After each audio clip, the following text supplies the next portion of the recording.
Hello everyone, এই দিনটা ছিল জামাই ষষ্ঠী। সকাল সকাল ব্রেকফাস্ট করে রান্নাঘরে গিয়ে দেখি মা মাটন কষাতে শুরু করে দিয়েছে।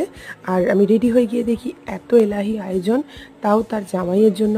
এটা ছিল আমাদের প্রথম বছর জামাই ষষ্ঠী, আর আমার মা, দিদার, ছোটো মেয়ে মিলে ভীষণ সুন্দর আয়োজন করেছিল।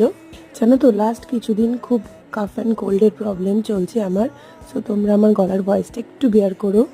যাই হোক, সব রকম রিচুয়ালস কমপ্লিট করে মা রনিতকে মিষ্টি মুখ করিয়ে দিল, আর জামাইকে দিয়েছিল কিছু ছোট্ট উপহার, আর তার সাথে ছিল একটা রূপোর কড়া, আর এদিকে জামাই ও শাশুড়ির হাতে তুলে দিয়েছিল একটা শাড়ি। সেম রিচুয়ালস আমার সাথেও মা কমপ্লিট করলো, করে আমিও মাকে দিয়েছিলাম একটা সুন্দর sari.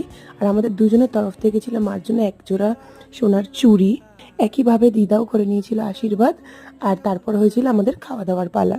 So next day Monday হওয়ায় রনিত ফিরে গেছিলো বেহালা, আর আমি দুদিন ওখানে স্টে করে গেছিলাম। এই ছিল আজকের ভিডিওটা। তোমাদের কেমন লাগলো ডেফিনেটলি জানিও।